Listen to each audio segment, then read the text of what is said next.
Shalom Aleichem era uno de los saludos favoritos del Yeshua HaMashiach Moshiach, nuestro rabino, nuestro rab.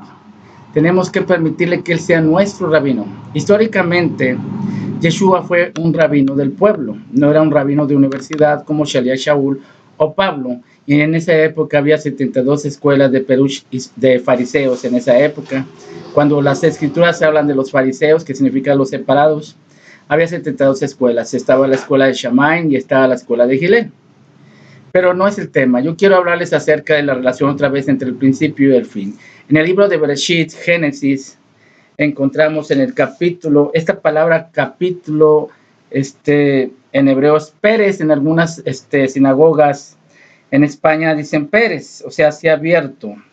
Yeshua era descendiente de Fares. Recordemos que Judá tuvo dos hijos, Jonán y Fares o Pérez, de donde viene la dinastía de Judá. Y quiero leerles el libro de Génesis capítulo 5, en el verso, en el pasaje 21, Génesis capítulo 5, 21. Dice así, 24. Andando en íntima comunión con Elohim, con Dios, un día desapareció porque Dios se lo llevó. Está hablando de Enoch.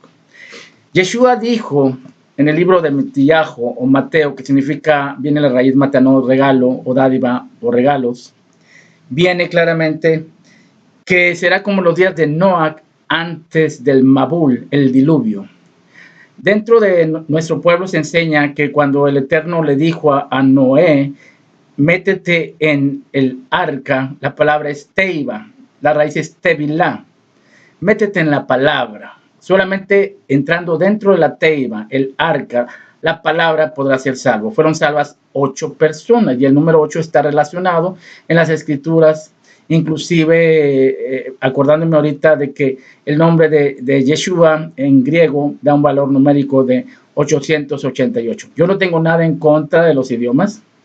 Shaliach Shaul dice que ningún idioma carece de sentido y de significado.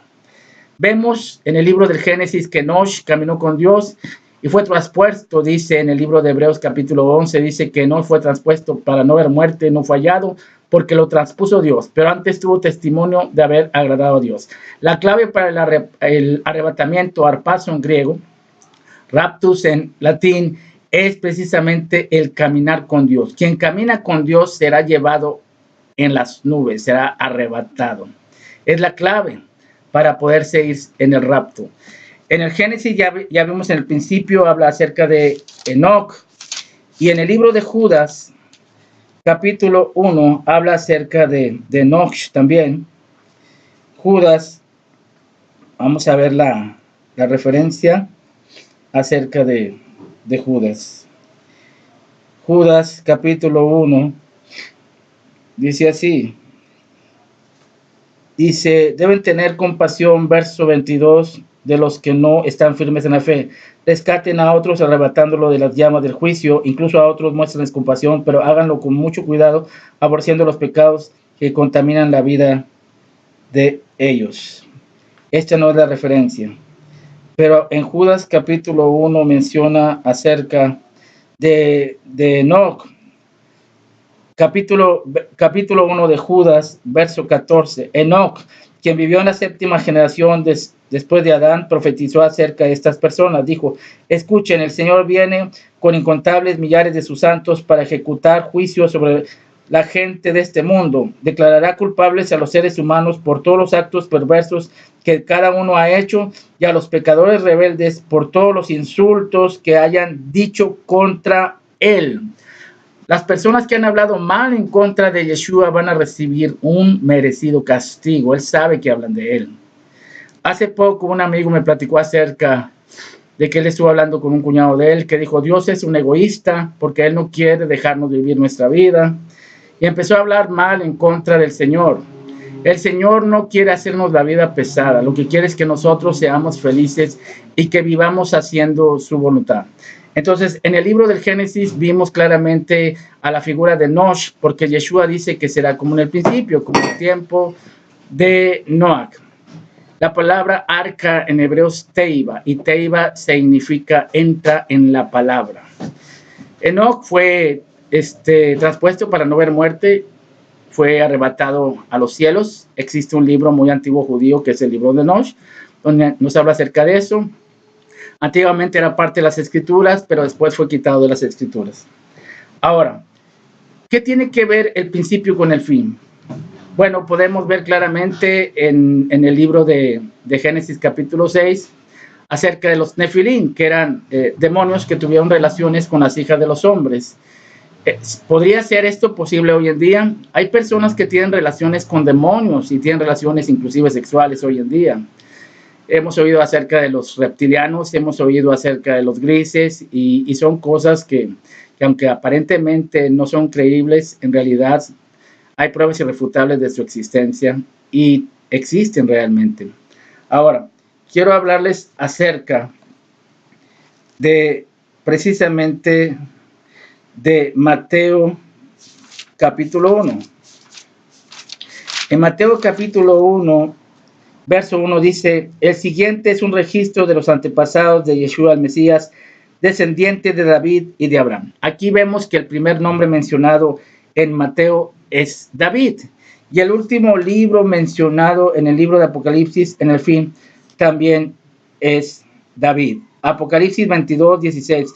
Yo, Yeshua, he enviado a mi ángel con el fin de darles este mensaje para las iglesias. Yo soy tanto la fuente de David como el heredero de su trono. Yo soy la estrella brillante de la mañana. David aparece en el principio de Mateo y David aparece en el final de Apocalipsis.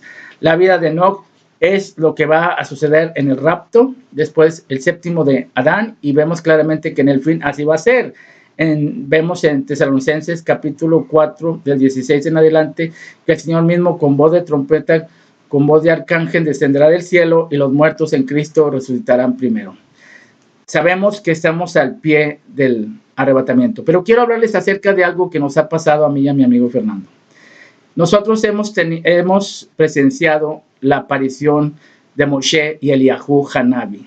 He estado escuchando de parte del Eterno en estos días y inclusive se me han aparecido Moisés y Elías y me han hablado de que ellos van a aparecer en Jerusalén. Sabemos que ellos son los dos testigos. La palabra testigo viene de la palabra testimonio o decálogo, que está hablando de Haseres Hadibrot, los 10 mandamientos. Eso es una referencia a Moshe Rabeno. Pero también dice que estos dos testigos tienen que profetizar por 1260 días. La palabra huios en griego tiene un valor de 1260 días y significa los hijos de Dios. Y es el testimonio que van a dar Moshe Rabeno y Eliyahu Hanabi en Jerusalén. Esta palabra Jerusalén o Jerusalén viene de dos palabras. Yera Jireh, él proveerá, y Salem, una referencia a Sem y otra referencia a Abraham. Ahora, tenemos que entender que lo que pasó en el principio sucederá en el fin. Vemos a un Nimrod en el libro del Génesis capítulo 11. Vemos a otro rey de Babilonia en el tiempo del fin. Otro Nabucodonosor, que es el anticristo. Vemos claramente que en el Génesis capítulo 11, después de mencionar a los hijos de Jafet, en otro video hablé acerca de eso, aparece Nimrod, hijo de Cus, negro. Jartum, Etiopía, toda esa área era Sudáfrica, es Sudáfrica. Ahora, lo que tenemos que entender es que la relación entre el principio y el fin, la única manera de entender el fin es yendo desde el principio.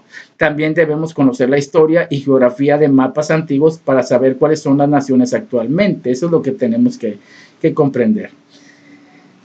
Quiero hablarles acerca de lo que viene en el libro de Daniel capítulo 2.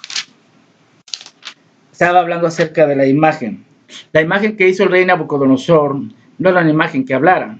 Vemos en Apocalipsis capítulo 13, el 14 en adelante, vemos que también hay una imagen, pero esta imagen habla y hace matar al que no la adorase. Antiguamente yo había visto una película de profecía acerca de lo que se conoce como el audiovisor. Curiosamente, eso ahora sí existe. Se puede poner el audiovisor y ver imágenes que hasta es una vida virtual. Ustedes están dentro y viviendo lo que están viendo. La serpiente en Génesis capítulo 3 trató de convencer a Java que la ciencia es la meta.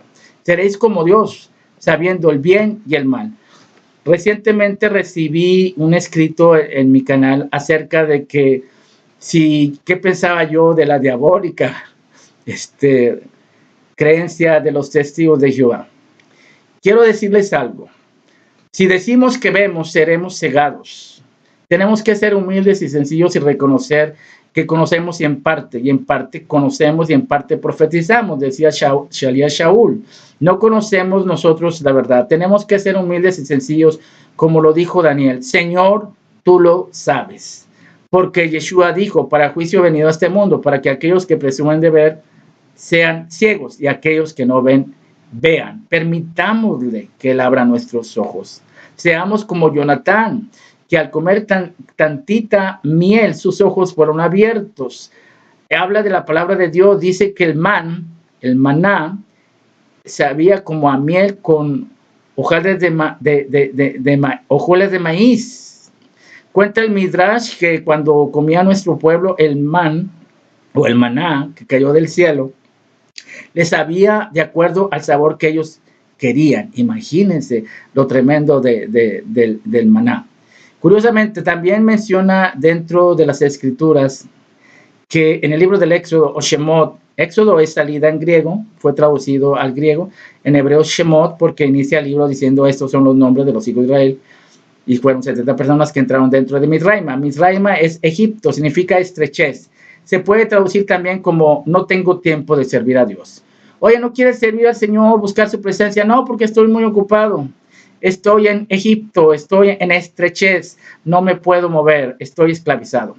Aquellos que aman mucho el no tener tiempo con el Maestro de los cielos van a experimentar a un anticristo que los va a hacer trabajar día y noche. Apocalipsis 16. El libro de Apocalipsis 16. Van a tener un chip que va a estar conectado al sistema y van a ser sus esclavos. Por eso vemos la relación de un faraón en el tiempo de Moisés. Moshe, en hebreo al revés es Hashem, lleva el nombre del Eterno. Pero también si le ponemos una yod antes de una hei, dice Mashiach, quiere decir que va a haber una segunda liberación. Estaba hablando acerca de Apocalipsis capítulo 16. Dice así en Apocalipsis 16. Dice así, la palabra de Dios es Apocalipsis 16, 1 y 2. Luego oí una voz potente que venía del templo, decía a los 7 ángeles, vayan y derramen sobre la tierra las 7 copas que contienen la ira de Elohim. Así que el primer ángel salió del templo y derramó su copa sobre la tierra y a todos los que tenían la marca. Esta palabra, marca, en el griego, viene de una palabra que se deriva de pinchar con aguja, y curiosamente el chip es infiltrado dentro de la mano derecha y de la frente con una aguja. Me decía un amigo, no, es que esto es espiritual, porque es algo espiritual y es simbólico. No, no es así. Los expertos del chip dicen que si se cae, si se rompe el chip dentro del cuerpo puede producir úlceras malignas. Verso 2 de Apocalipsis 16. Así que el primer ángel salió del templo, derramó su copa sobre la tierra y todos los que tenían la marca de la bestia, que adoraban a su estatua, salieron horribles llagas malignas. ¿Sí? Aquí vemos que tienen llagas. Pero hay un pasaje que dice también que fueron atormentados, que no tienen reposo ni de día ni de noche a los que adoran a la bestia en su imagen. Lo que va a hacer este rey faraón, el anticristo, es precisamente hacer que la gente esté controlada por el chip y esté conectada al sistema, al grado que si llega a salir úlceras en su piel, van a ser como muertos vivientes, o sea, los famosos zombies. Ya no va a ser una película de terror que tú vas a ver en la televisión, sino que lo vas a vivir, como comúnmente se podría decir, en Technicolor y a vista viva, porque en realidad eso es lo que va a hacer Hasatán. Esas personas que dicen, yo no tengo tiempo para buscar a Dios. Cuando Moshe fue enviado por el Eterno a Egipto, Faraón dijo, están ociosos, porque dicen que quieren servir a su Dios del desierto. Ya no les den paja, no les den nada para que ellos mismos vayan por ella y ellos hagan ladrillos.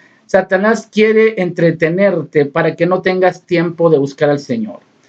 Y él dice que las personas que buscan a Dios son unos flojos. Yo te voy a decir una cosa. Satanás es más flojo, igual sus hijos, porque no quieren servir al Señor. El Señor dice en el libro de Juan, capítulo 7, o en el 6, dice: trabajad no por la comida que perece, sino por la que a vida eterna permanece, la cual dará el Hijo del Hombre, porque a este señaló Dios el Padre. E inclusive para poder tener la vida eterna, Jaya Olam, tienes que trabajarle al Señor. Si tú no le trabajas, Él no te va a pagar. Esto no es gratis, tienes que ganártelo. En Mateo capítulo 7, Yeshua dice: esfuércese por entrar por la puerta angosta, porque de cierto os digo que muchos querrán entrar y no podrán entrar. Tenemos que entender y comprender que tenemos que esforzarnos por seguir el derek, el camino, la Jaim, la vida, la Behemet, la verdad, que es Yeshua HaMashiach. Cuando nuestro pueblo estuvo esclavizado en Egipto, ellos sacrificaron un beseg, un cordero, el cordero de Pesach, paso. Dios pasa por alto nuestros pecados. La palabra pecado es hatat y significa no dar en el blanco, amartia en griego, no llegar a la meta, como la palabra Torah, instrucción o enseñar a un niño en el arte del arco y la flecha, dar el blanco en nuestra vida. La palabra Pesach, si se divide, es boca que habla bien. La palabra paro, faraón, en Egipto, dividido es boca que habla mal. Dios trata primero con nuestra boca cuando nos saca de la esclavitud. Por eso vemos claramente en el libro de Hechos, Geburot de los Apóstoles, en capítulo 2, que lo primero que él hace es, a través del Ruach HaKodesh, hacernos hablar en lenguas las maravillas de Dios. ¿Qué son las maravillas de Dios? Lo que él hizo cuando nos sacó de Egipto, Misraima. Ahora, nosotros siempre recordamos esto en Kabbalah Shabbat, el recibimiento del Shabbat. Recordamos dos cosas: Zikaron Lemaseh Bereshit, el recuerdo de la creación, y Asecher Lisiat Misraim, la salida de Egipto, cada Shabbat.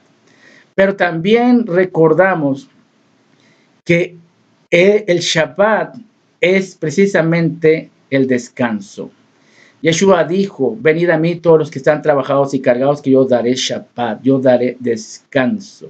Tenemos que entender que Él es el Señor del Shabbat. Algunos dicen: bueno, es que Yeshua trabajaba en Shabbat, porque Él dijo: yo y mi padre trabajamos hasta ahora. Sí, pero no es un trabajo secular, es una keshuná, es un trabajo a Bodah Hashem, para el servicio del Eterno.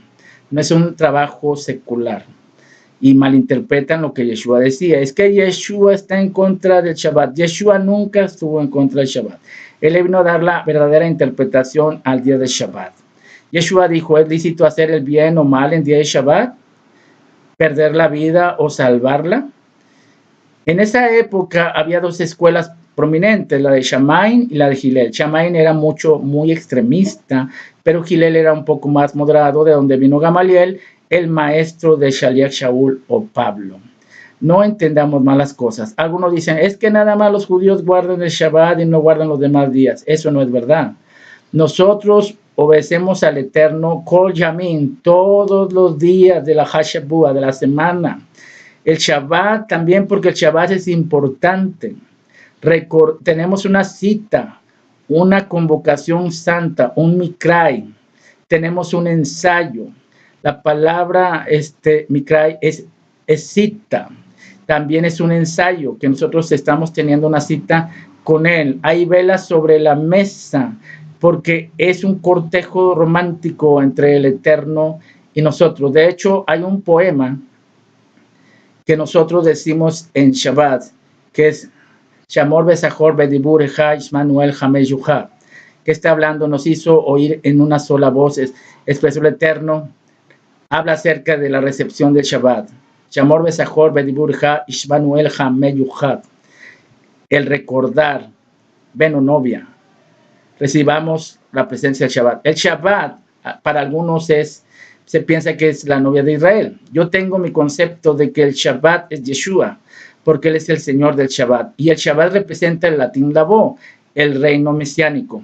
Nosotros siempre hacemos lo que es la tefilá cada día, que es precisamente anima a mí bemunah shelema bebiaja Mashiach.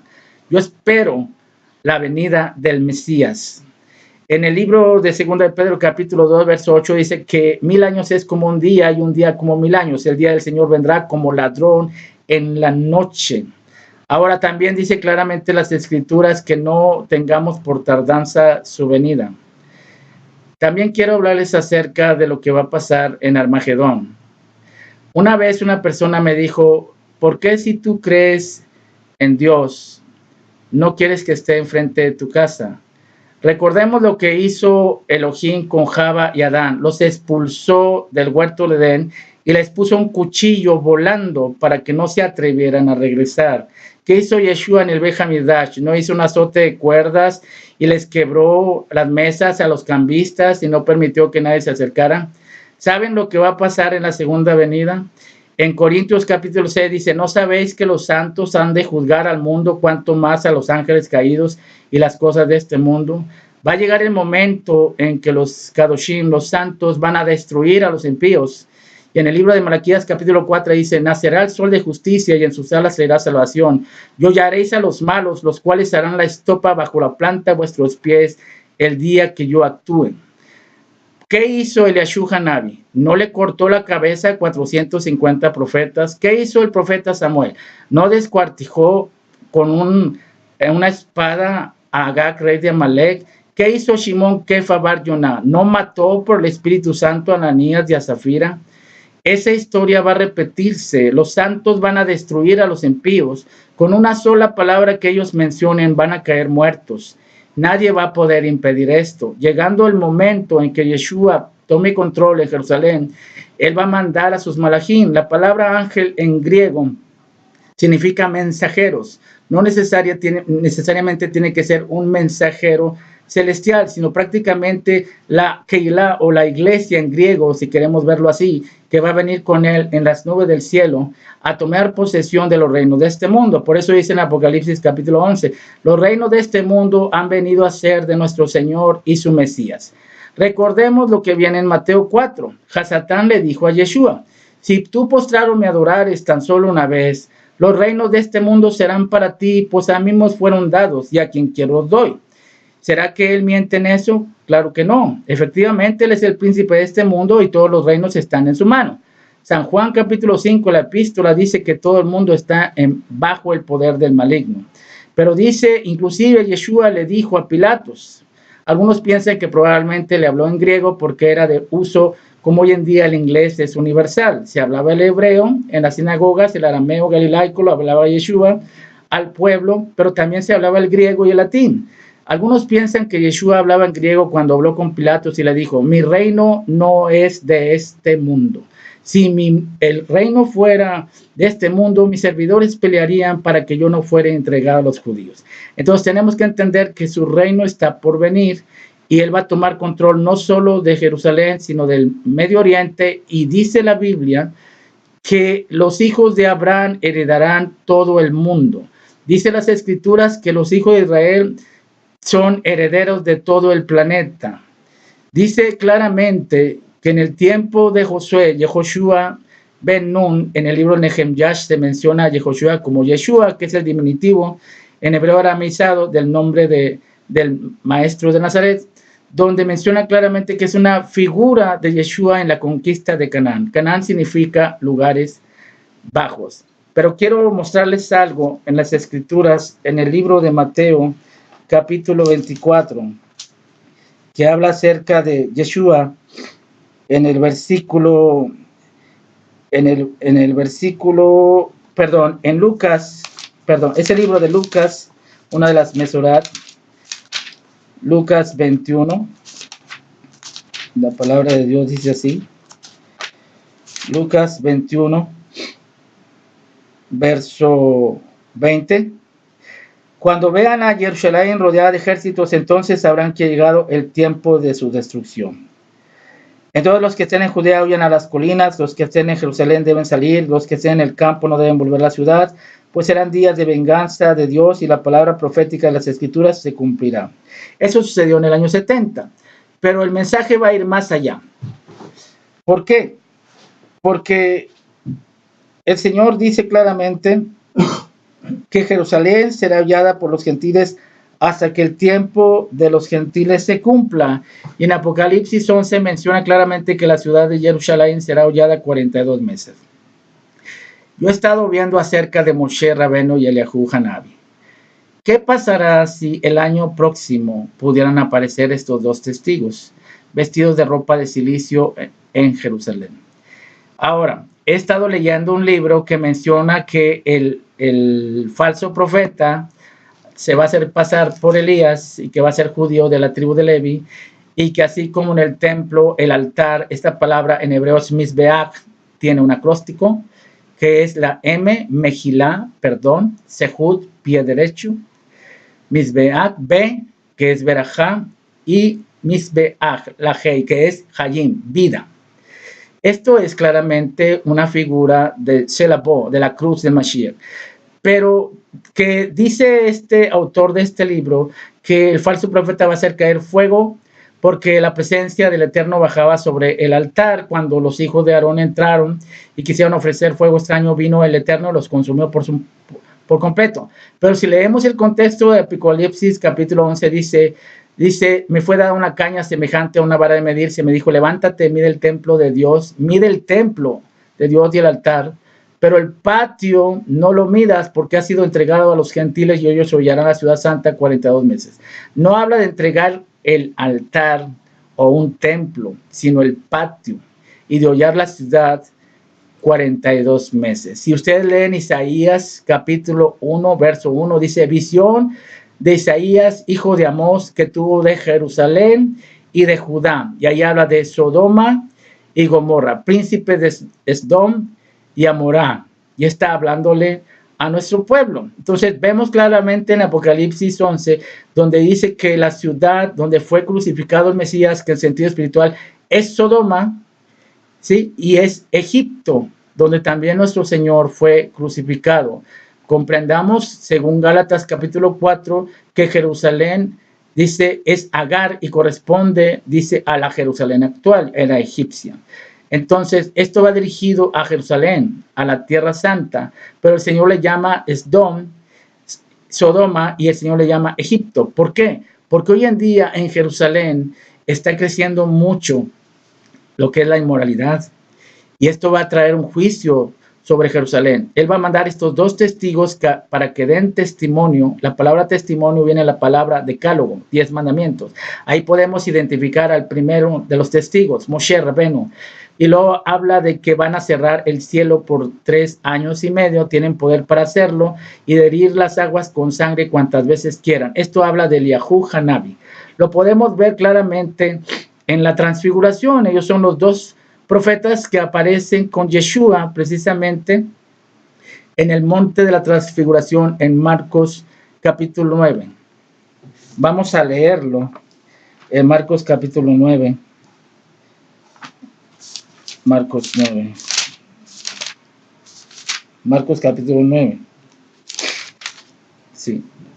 Dice 6 días, Marcos 9, 2. 6 días después Yeshua tomó a Pedro, a Santiago y a Juan y los llevó a una montaña alta para estar a solas. Mientras los hombres observaban, la apariencia de Yeshua se transformó. Su ropa se volvió blanca, resplandeciente, más de lo que cualquier blanqueador terrenal jamás podría lograr. Después aparecieron Elías y Moshe y comenzaron a conversar con Yeshua. Pedro exclamó, Rabí, es maravilloso que estemos aquí. Hagamos 3 enramadas como recordatorios, una para ti, una para Moshe y otra para Elías. Dijo esto porque realmente no sabía qué otra cosa decir, pues todos estaban aterrados. Luego una nube los cubrió. Desde la nube una voz que dijo, este es mi hijo amado, escúchenlo a él. De pronto, cuando miraban a ellos alrededor, Moshe y Eliashú se habían ido y vieron solo a Yeshua con ellos. Aquí dice 6 días, Marcos 9, verso 2, 6 días sucedió esta transfiguración. En algunas referencias dice después de 8 días. Por fin, ¿son 6 días o 8 días? Recordemos que el Shabbat es lunar y que el primer día de Rosh Hodesh no se cuenta como día laboral, como viene en el libro de Ezequiel 46, verso 1 y 2.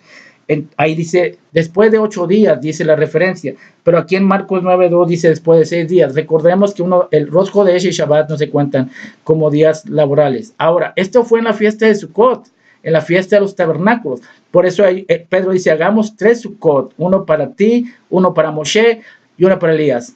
Prácticamente a lo mejor lo que le pasaba a Pedro era tener el síndrome del catolicismo, de que quería también honrar a los santos, o sea, a Elías y a Moisés. Y una voz se le aparece en la nube, se le aparece el Eterno a ellos y les dice, este es mi hijo amado, a él oíd.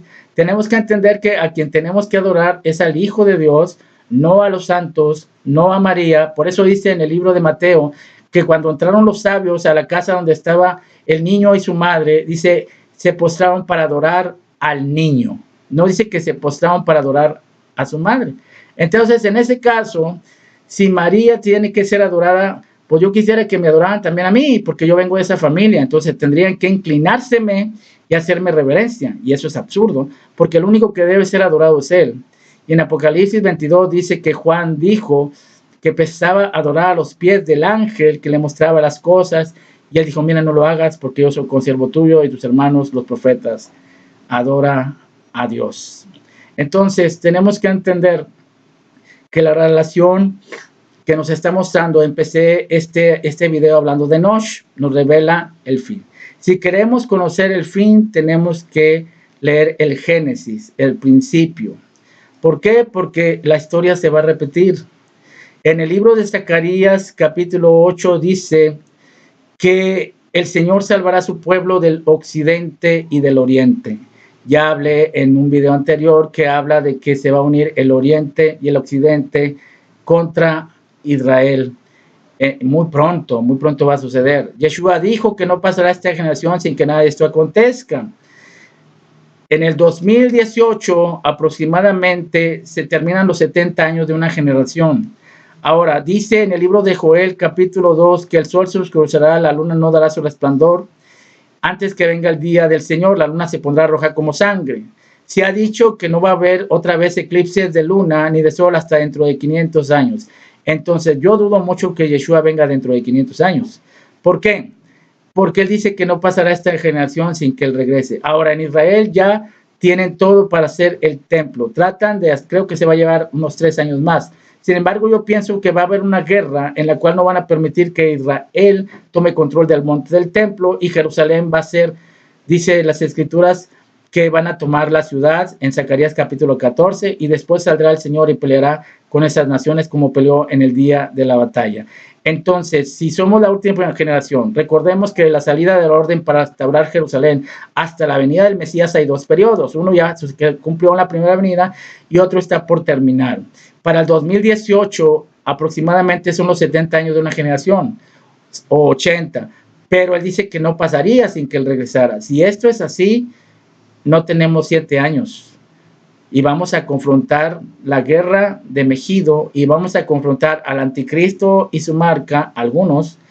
Y si enseñamos cosas que no son ciertas, vamos a llevar al extravío a muchos cristianos que están pensando que hay 7 años, que el anticristo todavía no aparece, que no es Barack Obama y que no está pasando nada y que el anticristo va a edificar el templo y se va a meter adentro.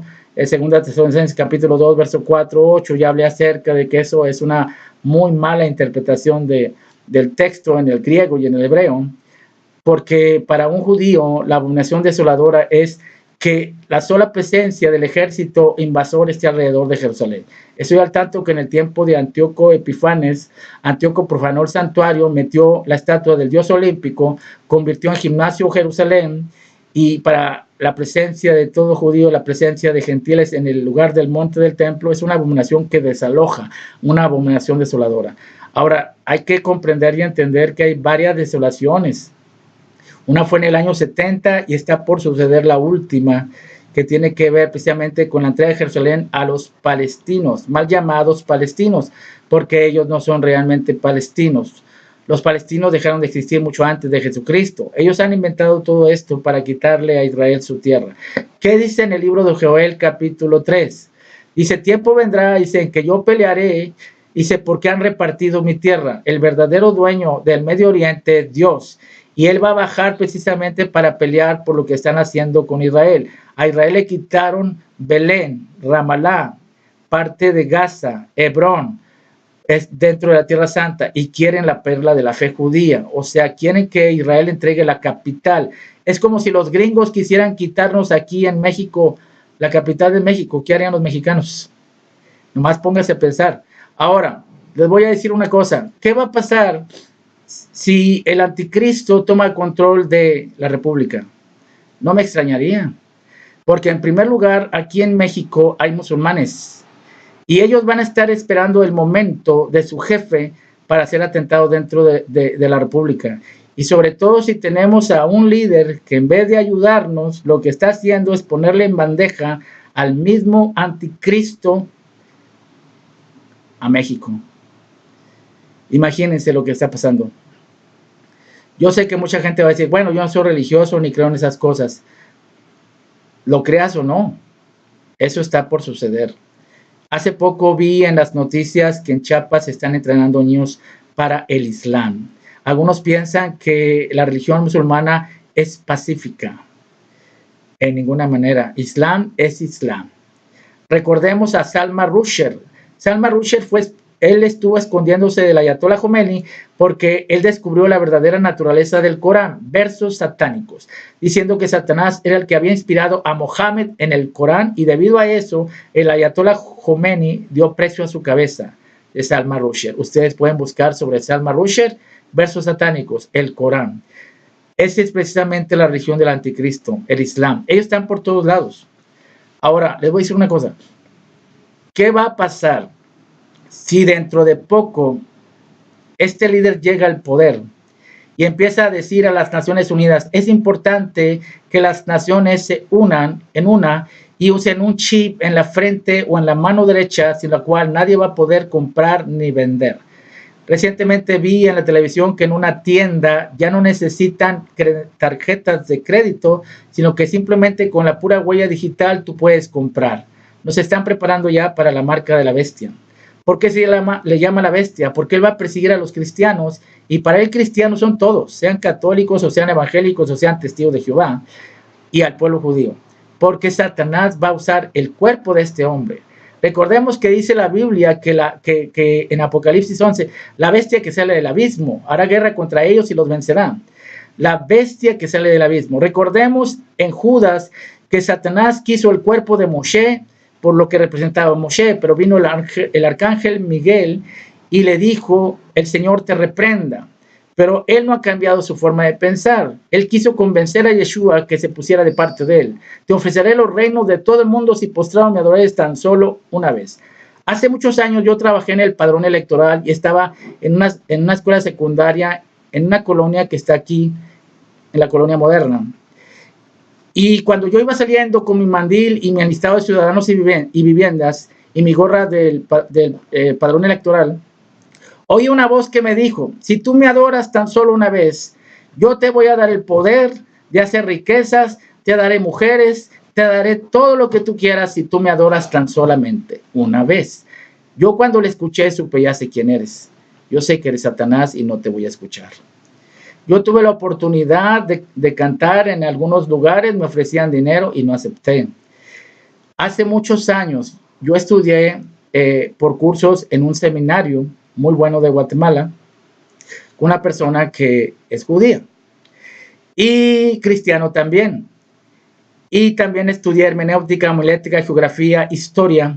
Y estuve en una sinagoga judío mesiánica donde mi amigo me llevó, me dijo, es que conocí judíos mesiánicos, y a mí se me salía el concepto muy raro, judíos mesiánicos, nunca había escuchado nada de eso. Mi madre antes de morir también había tenido una visión donde me dice, yo te vi en visión con un manto, tú tienes que restaurar las cosas, porque el Señor me mostró que tú tienes que seguir esto, ya que tus hermanos lo hacen. Mi madre murió en el 1994, hace ya tiempo, de una enfermedad muy dura en el hígado, y ella me habló acerca de esto. Después vino un amigo, me dijo, ¿sabes qué? Yo vi que tú tenías que usar una gorra en la cabeza. Hace muchos años, cuando yo tenía 13 años, en mi casa, yo tuve la presencia de un gigante de 2 metros y me dijo, yo soy Miguel, que vengo de parte de los hijos de tu pueblo. Y me pareció raro porque dije yo, Miguel, ¿y qué está haciendo Miguel aquí en mi casa? De hecho, hasta las puertas, las ventanas de mi casa se estremecieron por las alas del ángel. Y a lo largo de toda mi vida el Señor ha estado visitándome, que yo he tenido encuentros con Él. Y yo he sido criado también, como la mayoría de muchos judíos, que están en el catolicismo o en el cristianismo evangélico, en ese caso mío, en el cristianismo, cosa que no niego, hay cosas buenas en el cristianismo. Lo que yo estoy es en contra del cristianismo católico romano, que ha influenciado no solamente a casi todo el mundo, sino también a la religión evangélica. Pero nosotros tenemos que buscar, por eso de alguna manera entiendo a los cristianos, como también entiendo a los católicos, porque tuve amigos católicos, tuve una amiga que fue monja, conocí catequistas también hace muchos años, muchas de mis novias fueron católicas, y he criado dentro del judaísmo mesiánico. Gracias, le agradezco, quiero hacer público al hermano Francisco Martínez por todo lo que yo aprendí, porque nunca acaba uno de aprender. A Leti, que es una maravillosa persona, que también fue mi maestra en el judaísmo mesiánico. Yo cuando llegué a Beth Shalom, sí me pareció raro judíos mesiánicos, porque pues nunca había oído el concepto de eso. Aunque mi familia, mi ascendencia es judía, conozco perfectamente el yiddish y aprendí muchas cosas porque a lo largo de tantos años el Señor me ha estado enseñando. Y sí me pareció un concepto raro, judíos mesiánicos. Y de hecho yo le dije a mamá, pues ¿cómo es que tú tuviste la visión si acá donde vivimos nosotros no hay judíos que crean en Yeshua? De hecho lo ven con desprecio, no entiendo por qué me estás diciendo que tengo que seguir las raíces judías. Mamá me lo dijo antes de morir. Y dije, pues sí, y son cosas que a veces uno no entiende. A lo largo de mi vida he buscado la genealogía que me vincula con David, Miriam y Joseph. Y he tenido encuentros con mi Señor, con Yeshua, en el cual audiblemente muchas veces me ha dicho, hijo de Miriam y Joseph, hijo de Jeconías, hijo de Natán. Prepárate, porque yo vengo pronto por ti y por aquellos que me esperan. Es muy importante que nosotros busquemos al Señor. Debemos buscar al Señor más que nunca porque son los últimos tiempos. Solamente quiero aclarar acerca del altar. Aquí no va a haber ningún templo que el falso profeta va a hacer fuego caer sobre ese altar. Las escrituras no hablan nada acerca de eso. Es puro invento de este señor que hizo un libro acerca de eso. El falso profeta, según la misma Iglesia Católica, es Francisco Bergoglio. Si ustedes se meten dentro de una página católica acerca del falso profeta, se van a dar cuenta que muchos católicos lo señalan a él como el falso profeta. Y yo creo que sí. Porque él habló del chip y dijo que no era la marca del diablo. Imagínense. Y todo lo que está haciendo en reformas dentro del catolicismo. Según San Malaquías, un sacerdote católico que tuvo la visión de todos los papas, ese es el último papa. Y yo creo que sí. Somos la última generación. Ahorita no se han visto las cosas, pero tarde o temprano se van a ver. ¿Estás tú preparado para enfrentar a la bestia? ¿Estás tú preparado para enfrentar la marca, el chip? ¿Estás tú listo para esperar la venida del Mesías? ¿Estás tú listo para confrontar a tu juez? Porque cuando él traspase los cielos y acabe con Obama y con Francisco, podría seguir contigo. Porque todas las naciones, la Biblia dice, todas las naciones donde te esparcí, yo las destruiré, dice el Señor. Pero a ti no te destruiré, sino que te castigaré con juicio, pues de ninguna manera te dejaré sin castigo. Pero también hay salvación. En Zacarías 8:23 dice que 10 de las naciones de cada lengua tomarán de un manto a un judío, diciendo, hemos oído que Dios está con vosotros. Aquellos que se adhieren dentro del pueblo judío serán salvos de lo que va a venir. Recordemos lo que dice Yeshua. Orad en todo tiempo para que seáis tenidos por dignos de escapar de las cosas que vendrán sobre la tierra y de estar en pie delante del Hijo del Hombre cuando Él se manifieste. Orando es una. Otra, caminando con Dios como lo hizo Enoch, que Enoch caminó con Dios y desapareció porque le llevó Dios. Y en el libro de Hebreos capítulo 11 dice claramente, Enoch fue transpuesto para no ver muerte y no fue hallado porque le traspuso Dios, pero antes tuvo testimonio de haber agradado a Dios. Caminemos con Él y tendremos seguro el arrebatamiento. Pero yo sí quiero decirles que si tú no estás injertado dentro de la familia de Dios, que es Israel, estás perdiendo tu tiempo. Porque la Biblia dice claramente que tú has sido injertado dentro del olivo. Hay cristianos que dicen, nosotros estamos injertados, pero siguen a Roma. Acuérdense lo que le dijo Yeshua a los fariseos.